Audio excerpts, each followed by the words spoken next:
The billionaire forfeited a $1 million deal after completely misjudging the 12-year-old girl who cleaned his office daily, until he learned that she possessed the secret capable of rescuing his collapsing empire.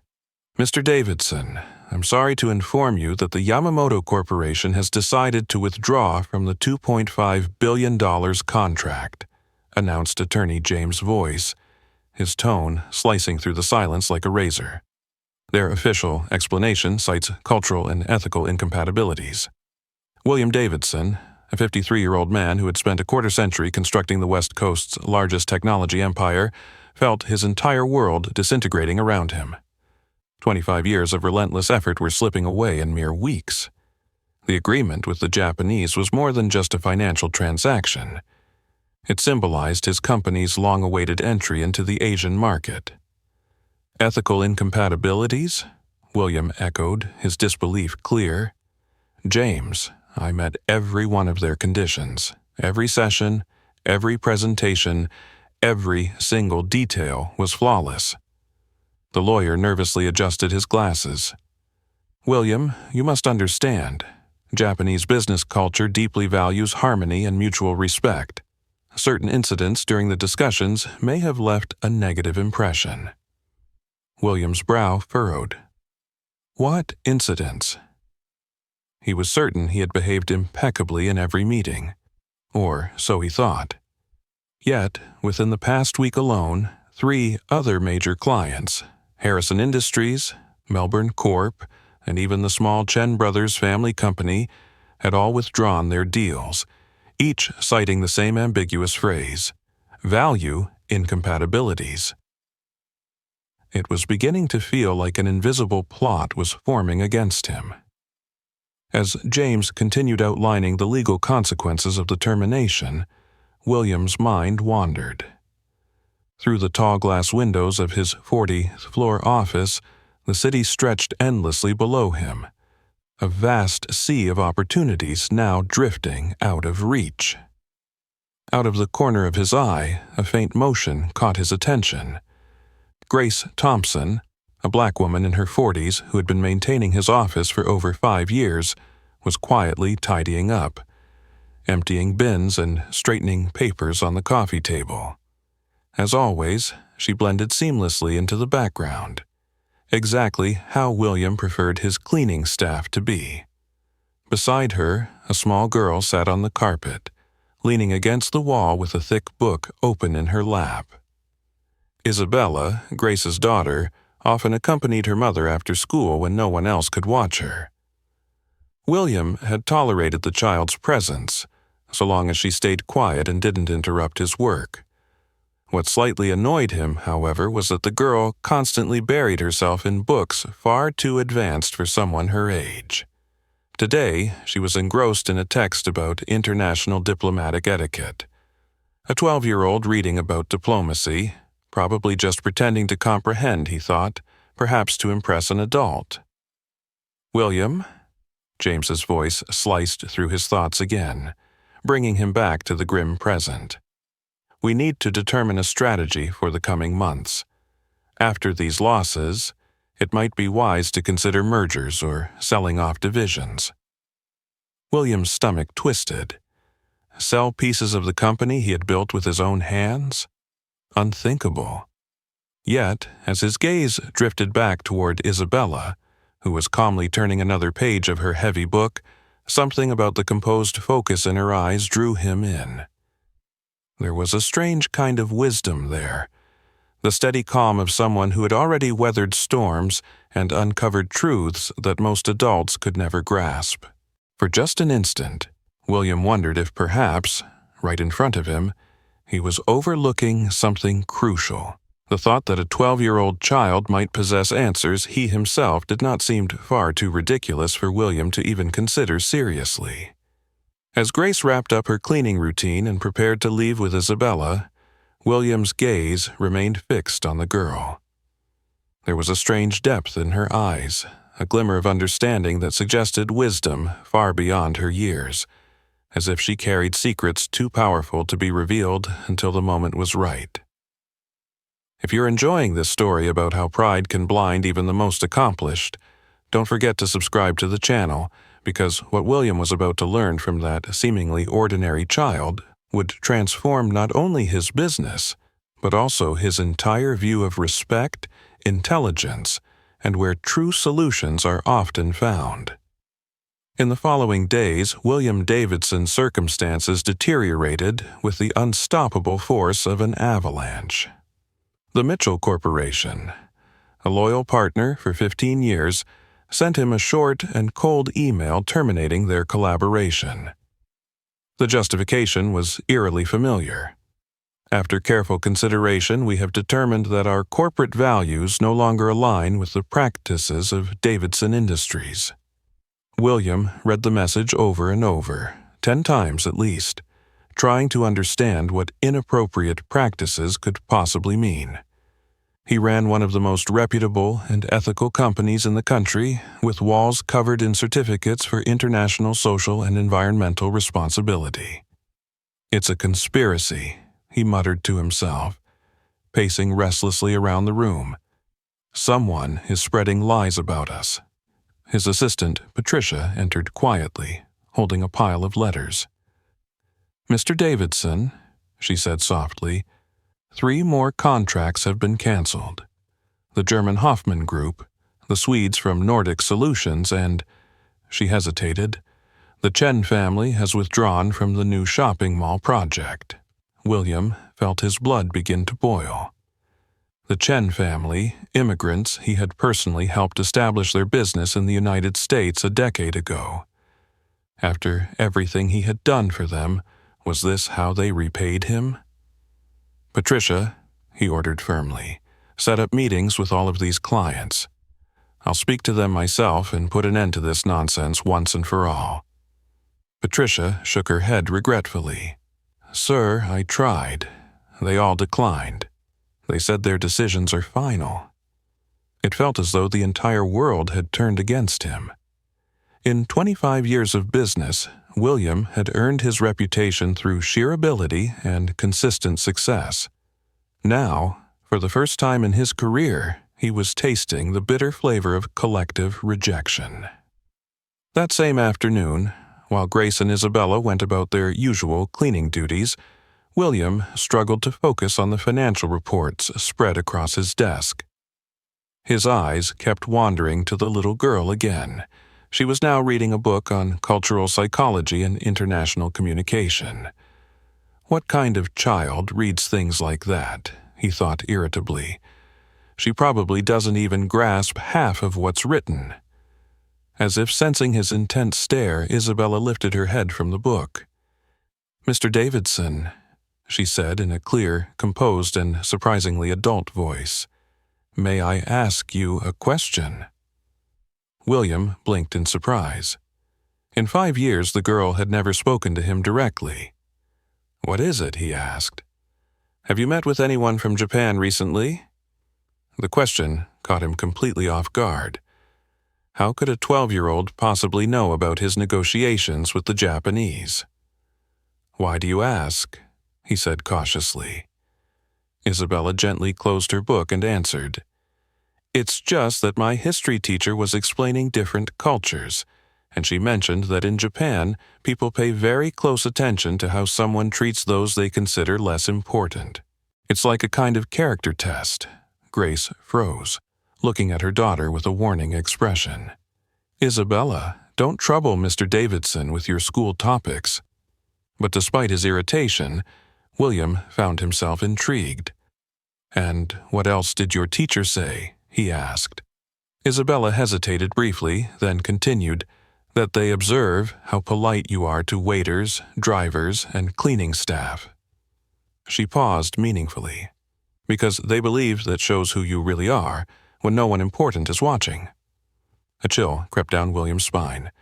Fragments of memory surfaced, his interactions with Japanese executives, moments when he might have been impatient with the servers bringing coffee, or the times he had completely ignored the hotel's cleaning crew. "That's ridiculous," he muttered, more to himself than to Isabella. "Business depends on competence, not on fake smiles for employees." Isabella nodded politely. "Of course, Mr. Davidson," she said calmly. "I was only curious." Yet something in her tone, an odd maturity, a quiet wisdom that seemed far too old for a 12-year-old, unsettled William deeply. It was as if she knew something he didn't, and that thought clung to him like a shadow. That night, alone in his $20 million penthouse, he resolved to investigate things personally. He picked up the phone and called his former associate from Mitchell Corporation, Robert, a man he had shared countless golf games with over the years. "Robert, we've been friends for a long time," William began, his voice steady but edged with tension. "Tell me honestly, why did you cancel our contract?" A long silence followed before Robert finally exhaled heavily. "William, you're a brilliant businessman," he said, his tone weary. "But have you ever stopped to think about how you treat the people around you?" William frowned, confused. "What do you mean?" "At the Chicago conference," Robert replied.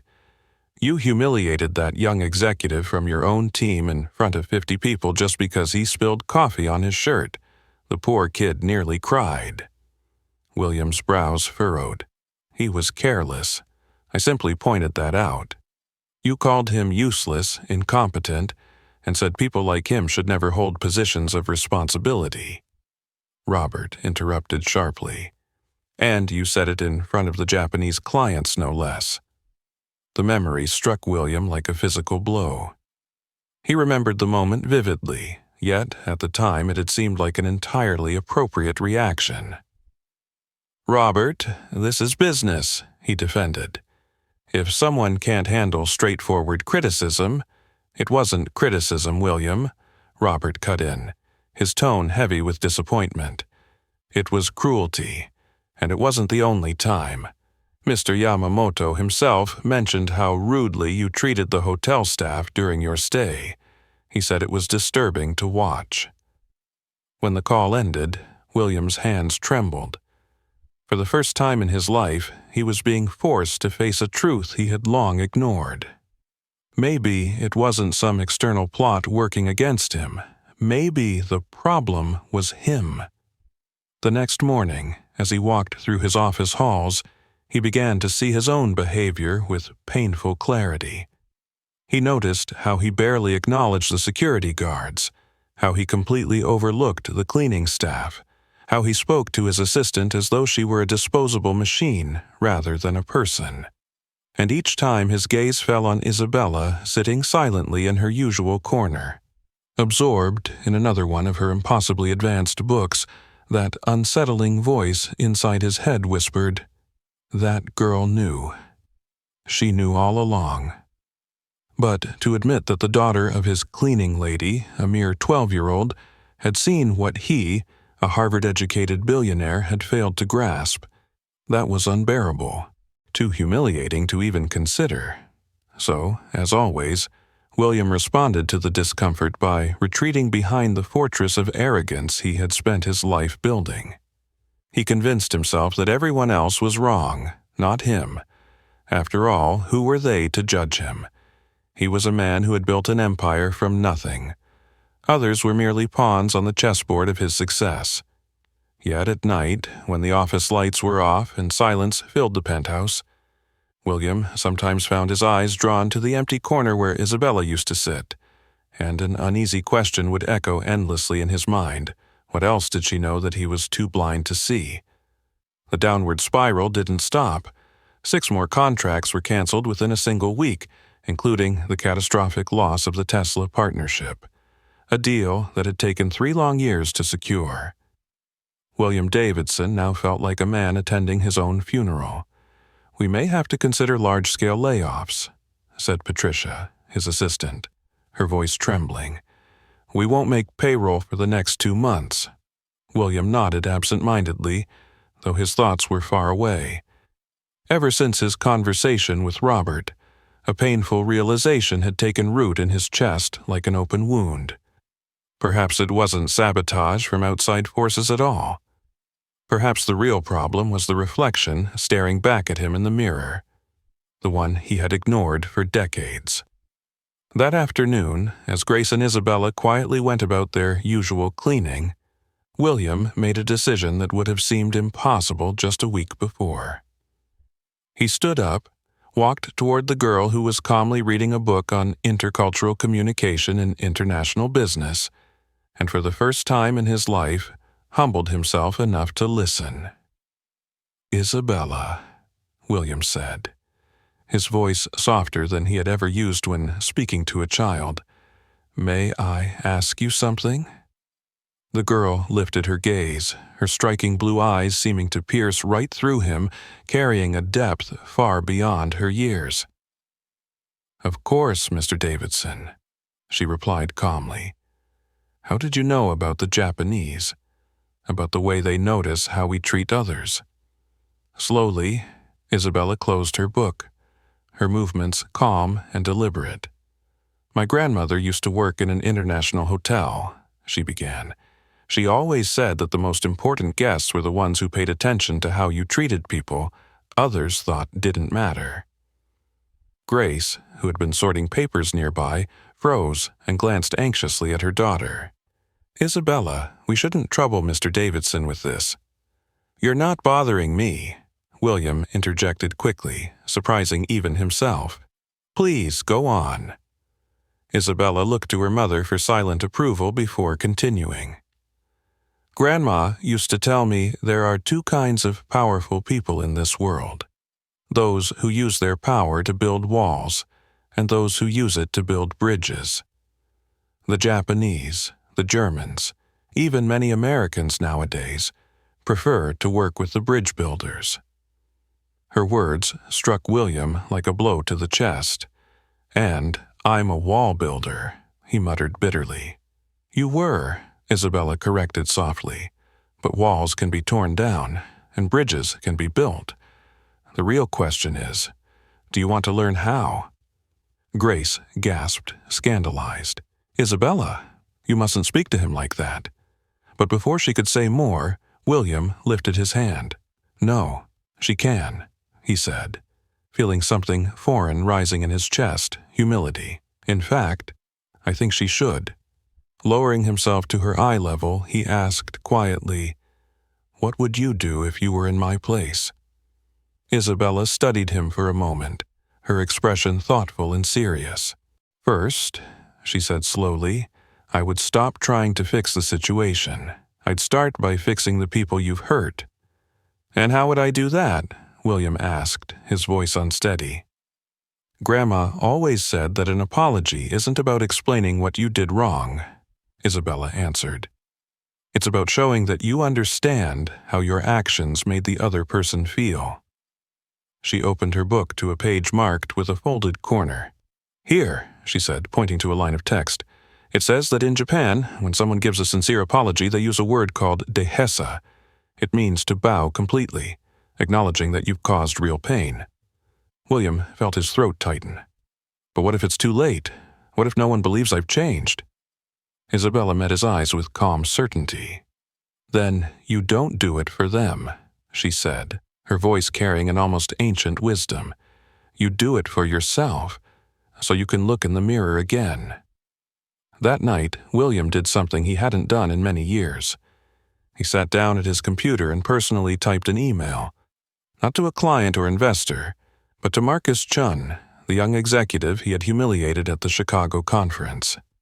"Marcus," he wrote, "I owe you a sincere apology. My behavior towards you was unacceptable, and you didn't deserve it. I'm not writing because I want anything in return, but because I finally understand how much I hurt you. If you're willing, I'd like to apologize in person." Then, one by one, he sent similar messages to the waiter he had shouted at in Toronto, to Patricia for the years of disrespect, and to countless others he had stepped on during his climb to the top. Many never replied. Some responses were curt or distant, but the next morning Marcus called. "Mr. Davidson," came the young man's cautious voice, "I got your email. May I ask, what's changed?" William hesitated, then answered honestly, "A 12-year-old girl showed me that real strength isn't in making people fear you, it's in earning their respect for who you are, not what you own." There was a long silence on the line before Marcus spoke again. "I'd like to meet," he said, "but not in your office. In a public cafe, as equals." It was a small step, but William knew it was the beginning of a long journey. With each conversation, with each heartfelt apology, he could feel pieces of his arrogance falling away, like rusted armor he no longer needed. Isabella soon became his unofficial, unpaid advisor in rebuilding connections. She taught him about cultural nuances he had never considered before, about the vast difference between leading through fear and inspiring through respect. "The secret isn't just in being polite," she explained one afternoon while her mother polished the office windows. "It's in genuinely caring for the people around you. When you truly care, it shows. In every gesture, every glance, every word." Grace observed these interactions with a complex blend of pride and unease. Watching her 12-year-old daughter give guidance to a billionaire felt surreal, almost unreal. Yet there was something profoundly moving about witnessing William's gradual transformation. 3 weeks into his journey of making amends, William received a phone call he never expected. On the other end was Kenji Yamamoto, the Japanese executive whose company had withdrawn from the monumental $2.5 billion contract. "Mr. Davidson," Yamamoto began, his tone calm yet deliberate, "I've been hearing interesting reports about you. People who once criticized you are now speaking of remarkable changes. I'd like to propose an informal meeting. Just to talk." William's heart pounded as if trying to escape his chest. "Mr. Yamamoto, it would be my honor," he replied quickly, but Kenji's voice took on a more serious edge. "There's one condition," he said.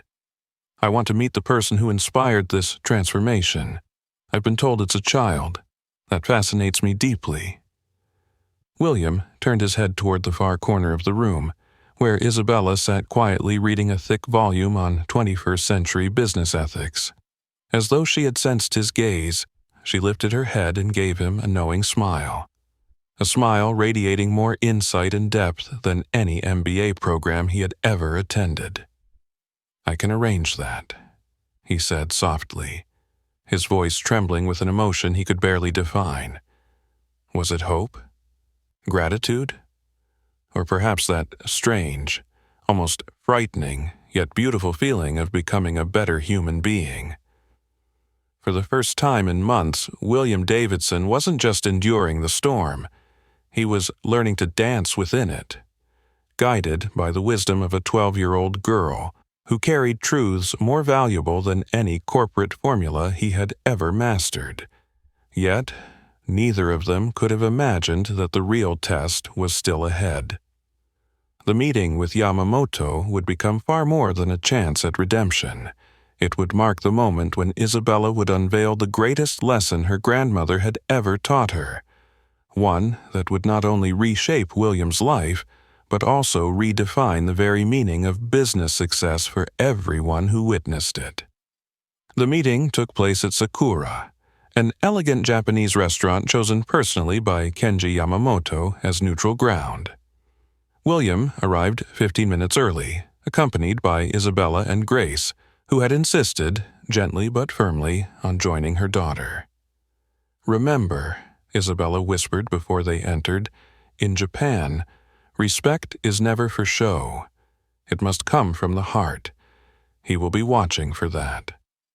Yamamoto arrived precisely on time as expected, accompanied by 2 executives whom William recognized from earlier negotiations.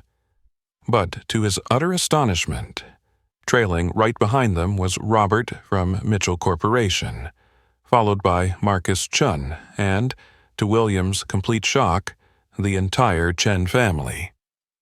"Mr. Davidson," Yamamoto greeted him warmly, bowing respectfully.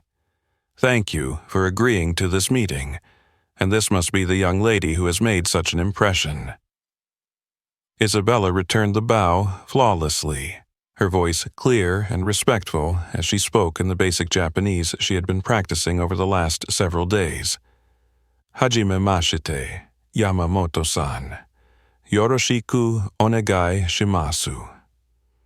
Yamamoto's expression brightened with genuine surprise. "Extraordinary," he said. "An American child who takes the time to learn our language. How admirable." William felt a chill sweep through his body. Something unusual was unfolding, something far greater than he had realized. "Mr. Yamamoto," he began cautiously, "I don't understand. Why are all of these people here?" Before Yamamoto could answer, Robert took a seat at the table, a faint, knowing smile on his face. "We don't cancel contracts without purpose, William," he said calmly. "This was never random, it was a test."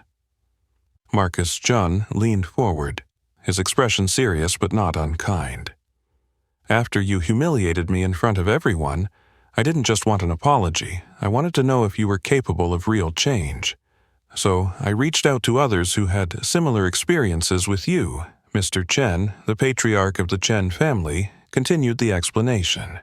"We formed something of an alliance, a coalition, if you will, to see whether William Davidson could truly learn humility or if he was simply another arrogant billionaire hiding behind philanthropy." William's eyes darted from face to face, realization dawning on him like a cold sunrise. "You mean, you all planned this?" he stammered. "You set me up." "Not exactly," Yamamoto said evenly, his expression calm but unreadable. "We didn't set you up, Mr. Davidson. We created an opportunity. But the transformation, Mr. Davidson," Yamamoto said, "was entirely your own choice." Isabella then rested her small hand gently on the table and spoke softly. "May I explain, Mr. William?" Every eye in the room turned towards the 12-year-old girl who had quietly engineered one of the most remarkable business lessons any of them had ever witnessed. "My mother has been working for you for 5 years, Isabella began, her tone calm and deliberate, far more mature than her age would suggest. "Every evening, she would come home and tell me about how you treated people. Not just her, but the security guards, the drivers, and anyone you seemed to think was beneath you." Grace's hands tightened nervously in her lap, but Isabella continued, her composure unwavering. "When my mom told me you were losing contracts," she said, "I did some research. I found discussions online where executives were talking about your situation on professional forums. So I decided to do something that most 12-year-olds wouldn't even imagine doing." William felt the blood drain from his face. "What did you do?" he asked in disbelief. "I wrote emails," Isabella said simply, "to Mr. Yamamoto, to Mr. Mitchell, to Marcus, and to the Chen family. I introduced myself as a student doing a school project on business leadership, and I asked to interview them about their experiences with you." Yamamoto smiled faintly. "It was one of the most insightful and mature letters I have ever received from someone so young," he said warmly. "She described your behavior exactly as we had observed it, but she also expressed hope that you were capable of change. Then she proposed an experiment." Robert nodded, picking up the story. "We agreed to temporarily suspend our contracts to see how you would respond under pressure. If you blamed others, threatened lawsuits, or tried to use influence to manipulate us, we would know you hadn't truly changed." Marcus leaned forward, his tone thoughtful. "But if you sought understanding instead of control, if you tried to face yourself honestly and correct your mistakes, then maybe you deserved a second chance." Mr. Chun, the elder of the Chen family, added, "Isabella even set up a way to monitor your progress. Her mother quietly reported how your behavior was shifting. Marcus told us about your sincere apology. Robert confirmed that you were reaching out to people you had hurt." William stared at Isabella, a storm of shock, admiration, and awe surging within him. "You planned all of this?" he asked, his voice trembling. "At 12 years old?" Isabella nodded, her voice steady and filled with quiet wisdom. "My grandmother always told me that real leaders aren't the ones who never fall," she said, her words carrying the weight of generations. They're the ones who, when they fall, choose to rise as someone different from who they were before. Yamamoto bowed his head slightly in acknowledgement. In Japan, we have a philosophy called kaizen, continuous improvement. But beyond that, there is an even deeper concept called ninhenki, the shaping of human character. Isabella understands this without needing to be taught, Robert added thoughtfully. This wasn't just a test of business integrity, William. It was a test of who you are as a person, to see if you could become the kind of leader we'd want to partner with for years to come. William felt his vision blur as tears filled his eyes. For so long, he had been the most dominant figure in any room, the man everyone respected or feared. And yet, here he was, humbled by a 12-year-old who had orchestrated his moral awakening with a brilliance that made his Harvard education seem trivial. "So," he managed to ask, his voice quivering, "what's the verdict?" Isabella looked around the table, meeting each executive's gaze with quiet confidence. "You passed the test, Mr. William," she said. Then, after a pause, she added, "All of you did." William frowned slightly, confused. "All of us?" he repeated. Isabella nodded gently. "The test wasn't just for you," she explained. "It was for everyone, to see whether powerful people were capable of giving someone a second chance, to see whether you could forgive not out of business logic, but from compassion." Yamamoto threw back his head and laughed, the sound rich with admiration. "This child has just taught us a lesson in humanity that no business school could ever match," he said. "All contracts will be reinstated," Marcus announced. "And this time, with expanded partnership clauses. But there's one condition." William swallowed hard, his pulse quickening. "What condition?" he asked quietly.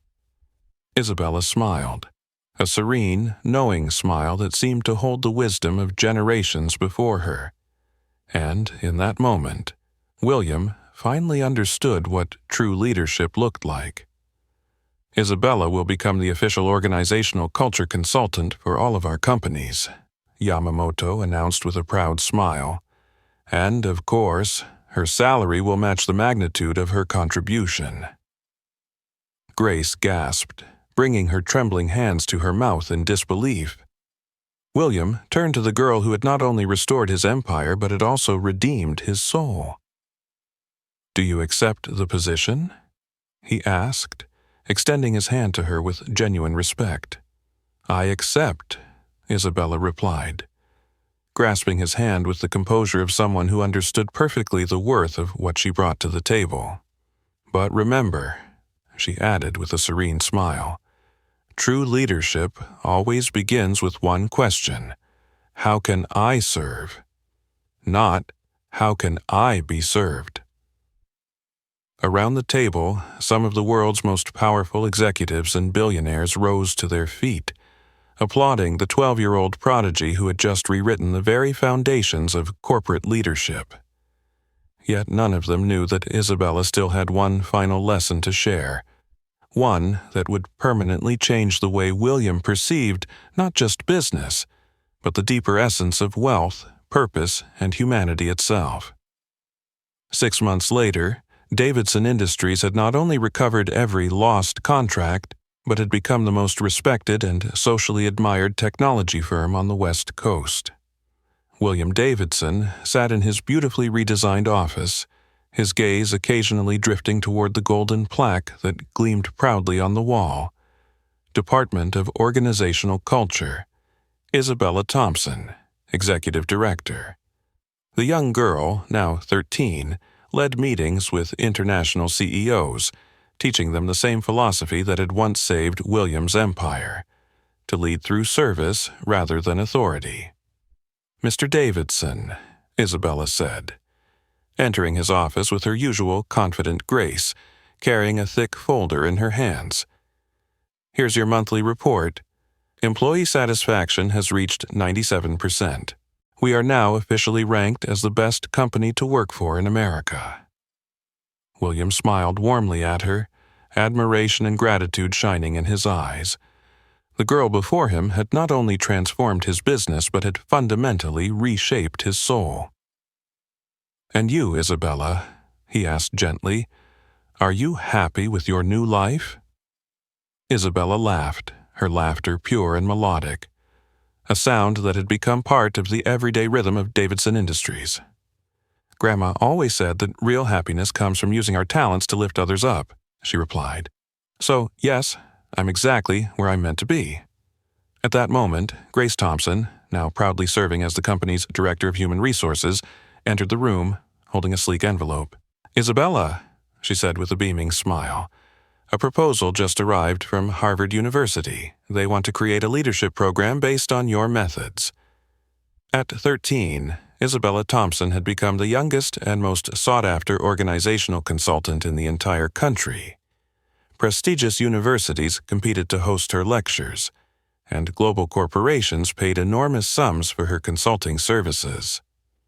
William turned toward the large window overlooking the company courtyard, where employees from diverse backgrounds and ethnicities worked together in harmony. Gone were the rigid hierarchies, the silent prejudices, and the invisible barriers. What remained was a culture built on merit, empathy, and respect. "Isabella," he said softly, emotion thick in his voice, "how can I ever thank you for saving me?" The girl smiled with quiet wisdom that seemed to transcend time itself. "You're mistaken, Mr. William," she said gently. "I didn't save you. You saved yourself. I merely showed you where to find the key." Across town, in a modest apartment far from the shining towers of the corporate world, the old William Davidson, the arrogant, callous, lonely man who once ruled through fear, had ceased to exist. In his place stood a true leader, one who finally understood that real power lies not in dominance but in the ability to elevate others. The most priceless lesson of his life hadn't come from Harvard, nor from decades of business success, but from a 12-year-old girl who understood that genuine wisdom knows no age, and that the greatest transformations occur only when pride finally yields to humility. If this story about how a child reminded billionaires of their own humanity touched your heart, subscribe to the channel, because sometimes the most profound lessons emerge from the least expected places. And remember, true wealth is not measured by what we gather, but by what we nurture in the hearts and lives of those around us.